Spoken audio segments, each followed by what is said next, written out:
नमस्कार साथियों, निर्माण क्लास अयोध्या में आपका हार्दिक स्वागत है। आज करंट के नए इशू में कुछ मोस्ट इम्पॉर्टेंट क्वेश्चंस हैं जो ट्रेडिशनल रूप से भी मोस्ट इम्पॉर्टेंट हैं, हमेशा आते हैं, निश्चित तौर पर आएंगे। तो हाल फिलहाल की जो भी एग्जामिनेशन होने हैं उनके लिए भी इम्पॉर्टेंट है, कुछ समय बाद भी होने वाले एग्जामिनेशन हैं उनके लिए भी इम्पॉर्टेंट रहेगा और मोस्ट इम्पॉर्टेंट की कैटेगरी में रहेगा। आज देखते हैं क्या है हमारा टॉपिक। 2 नए रामसर स्थल शामिल किए गए हैं। नए रामसर स्थल, तो अगर हम रामसर स्थल की बात करें तो ईरान में रामसर नामक स्थान पे एक समझौता हुआ है दलदली भूमियों को, वहाँ की बायोडाइवर्सिटी को संरक्षित रखने के लिए। तो रामसर साइट्स के नाम से ही हम उनको जानते हैं, ठीक है। तो भारत की बहुत सी साइट्स उसमें शामिल हैं, हाल फिलहाल में 2 शामिल हुई हैं। देखते हैं कौन है। एक है खिजड़िया पंछी विहार, ठीक है, खिजड़िया पंछी विहार, ठीक है, खिजड़िया पंछी विहार, ठीक है। ये गुजरात जामनगर में स्थित है, ठीक है, जामनगर गुजरात में स्थित है, ठीक। अब बात आई यहाँ पर प्रवासी पंछी आदि आते हैं तमाम तरीके से, तो एक यहाँ की डाइवर्सिटी अलग ही बनी हुई है, इसको शामिल किया गया। और ये कहाँ है, जो पंछी विहार है खिजड़िया जो घोषित पहले से था, अब रामसर साइट में भी शामिल हो गया है। एक रूपारेल नदी है गुजरात में, ठीक है, यानी कि ये खिजड़िया पंछी विहार आपका कहाँ पर है, इस बात को भी जो है पूछेगा स्थान के साथ साथ। रूपारेल नदी, ठीक है, रूपारेल नदी, इसको भी आपको ध्यान रखना रहेगा। हो सकता है इंडिविजुअल रूपारेल नदी ही आपसे प्रश्न पूछ लिया जाए। कहाँ बहती है? जामनगर गुजरात में बहती है। बहुत सी छोटी नदियां हैं भारत में, हजारों नदियां हैं छोटी छोटी, कभी कभी कोई छोटी नदी भी आ जाता है प्रश्न, तो आ जाती है प्रश्न, तो फिर बात ये आती है कि क्यों आया। इसी वजह से इस टाइप की कोई बातें चर्चित रहती हैं जिसकी वजह से ट्रेडिशनल में भी नदियाँ या कुछ ऐसे प्लेसेस के बारे में पूछ लिया जाता है जो जनरली हम नहीं पढ़ते हैं, ठीक है। तो इस बात को भी ध्यान रखे रहिएगा। दूसरा है बखीरा वन्य जीव अभ्यारण्य, दूसरा शामिल है बखीरा वन्य जीव अभ्यारण्य, ठीक है।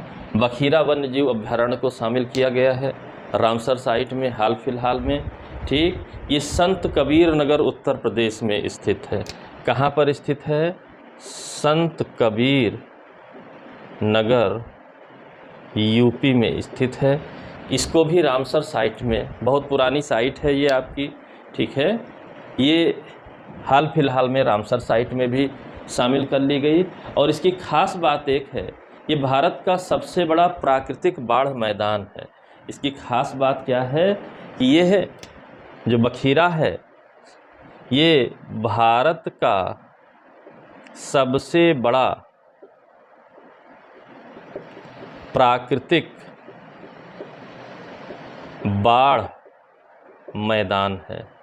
ऐसे भी प्रश्न आते हैं आपके, आप जानते हैं ट्रेडिशनल में बहुत से ऐसे प्रश्न अचानक आ जाते हैं और हम समझ नहीं पाते हैं कि हमने तो पूरी ज्योग्राफी पढ़ी थी, पूरा मैपिंग किया था, फिर अचानक ये कहाँ से आ गए। तो अचानक का कारण आपका करंट अफेयर्स ही होता है। तो अगर बखीरा शामिल है तो बखीरा से जुड़े अन्य जो तथ्य हैं वो भी आपके प्रश्न बनने के लिए संभावित रहेंगे, इस बात को आपको ध्यान रखना है, ठीक है। अगला प्रश्न है OECM साइट घोषित किया गया है कुछ, ठीक है। यानी कि अगर हम प्रश्न को देखें, OECM साइट, तो एक प्रश्न तो यही बन गया OECM क्या होता है। OECM जब जानेंगे तो OECM साइट जानेंगे, कौन घोषित हुआ है, फिर उसके बाद हम समझ जाएंगे। तो OECM का मतलब होता है अदर इफेक्टिव एरिया,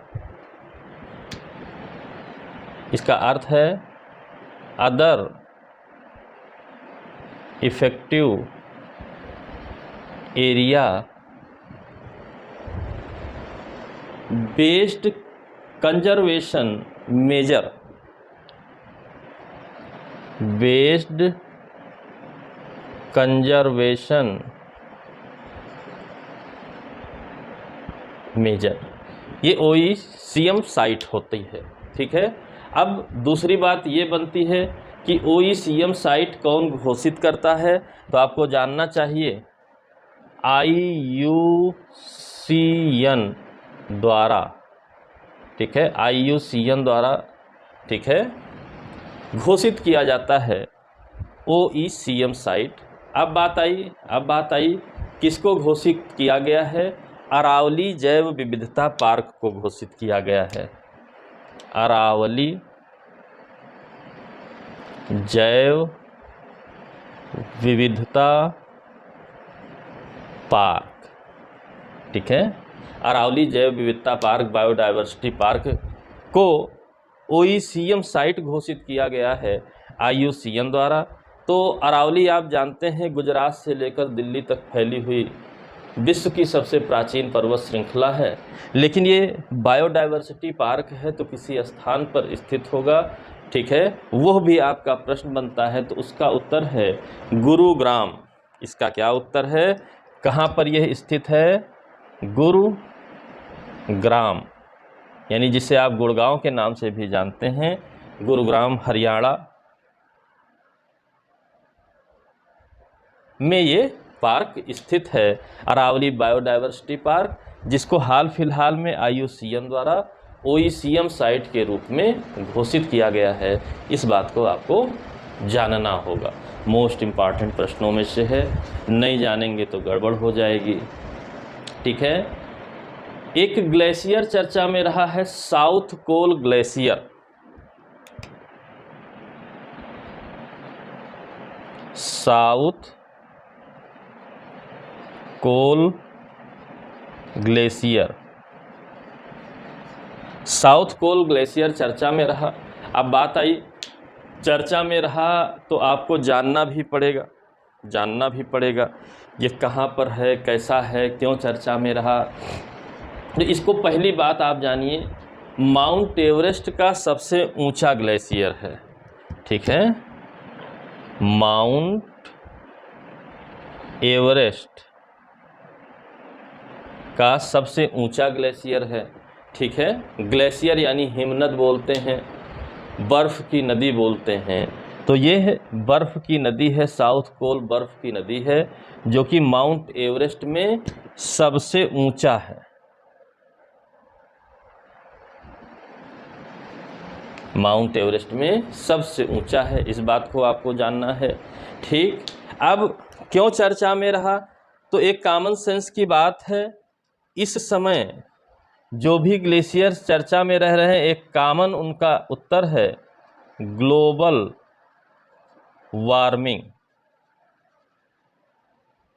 इसके कारण पिघलना, ये तेजी से पिघल रहा है। ठीक है, ग्लोबल वार्मिंग के कारण तेजी से पिघल रहा है, जिसकी वजह से चर्चा में रहा है साउथ कोल ग्लेशियर। इसे आपको याद रखना है, अन्यथा समस्या हो जाएगी। ठीक, एक पुराना क्वेश्चन है, बार बार करंट में चर्चा में आ जाता है। ठीक है, 5 नदियां हैं, इनकी नदी जोड़ो परियोजना, यह चर्चा में अक्सर रहती है। ठीक है, और चर्चा में अक्सर रहने के कारण बार बार हमारा प्रश्न आता है, इसको ध्यान रखना है। ठीक, अब की जो बजट प्रस्तुत हुआ है, इसके लिए बजट में भी व्यवस्था की गई है, जिसकी वजह से मोस्ट इम्पॉर्टेंट तरीके से चर्चा में है। तो अब ज़रा देखते हैं कौन कौन सी नदियां हैं और उनके जोड़ने का क्या सिस्टम है, कोई ख़ास बात है, और 100% मान करके चलिए कि प्रश्न आना ही आना है। गोदावरी कृष्णा, गोदावरी कृष्णा, गोदावरी और कृष्णा नदी को जोड़ा जाएगा। ठीक है, कृष्णा पेन्नार, कृष्णा पेन्नार, इन नदियों को जोड़ा जाएगा। ये सब दक्षिण भारत की नदियां हैं, आप जानते हैं, ठीक है, महाराष्ट्र से लेकर के आंध्रा तमिलनाडु तक। और पेन्नार कावेरी को जोड़ा जाएगा, पेन्नार कावेरी, कावेरी नदी भी दक्षिण भारत की सबसे प्रमुख नदियों में है। फिर दमन गंगा और पिंजल, ये तो 3 बड़ी नदियां थीं, ठीक है, याद होना आसान है। इसके बाद कुछ छोटी नदियों को भी जोड़ना है, कुछ छोटी नदियों को भी जोड़ना है। कौन सी? दमन गंगा और पिंजल, 2 नदियां हैं, दमन गंगा और पिंजल, ठीक है, दमन गंगा और पिंजल को जोड़ा जाएगा। ये महाराष्ट्र की नदियां हैं, ठीक है, ये महाराष्ट्र की नदियां हैं। इनको जोड़कर मुंबई शहर के लिए पेयजल की व्यवस्था की जाएगी। यानी कि बम्बई आपके सबसे बड़े शहरों में भारत में स्थित है। पेयजल एक कॉमन समस्या है। नदी जोड़ो परियोजना के माध्यम से पेयजल की उचित व्यवस्था करने के लिए इसे कहा गया है, ठीक है। फिर है पार, तापी और नर्मदा, ठीक। अगली जो नदियां जिनको जुड़ना है वो है पार, तापी एवं नर्मदा। मध्य भारत की नदियां हैं तीनों, पार, तापी और नर्मदा, ठीक है। इनको जोड़कर कच्छ सौराष्ट्र क्षेत्र में लाभ मिलेगा। इनको किस लिए जोड़ा जा रहा है? कच्छ सौराष्ट्र, ये गुजरात में स्थित स्थान है, ठीक है, इनके लाभ के लिए जोड़ा जा रहा है, ठीक है। कच्छ सौराष्ट्र आपका सूखाग्रस्त एरिया है। उत्पादन की क्षमताएं होने के बावजूद भी जल की प्रचुर उपलब्धता न होने के कारण कच्छ सौराष्ट्र जैसे बहुत से भारत के ऐसे मध्य भारत में स्थित एरियाज हैं जहां पर क्या समस्या है? उत्पादन की क्षमता तो है लेकिन जल उपलब्धता सीमित होने के कारण हम पर्याप्त उत्पादन नहीं ले पाते। तो उसी में एक कच्छ सौराष्ट्र भी है, वहाँ के लिए इस नदियों को जोड़कर व्यवस्था बनाई जाएगी, ठीक है।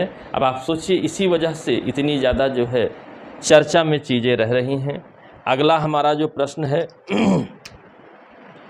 अगला हमारा जो प्रश्न है वो है भूलाह घाटी,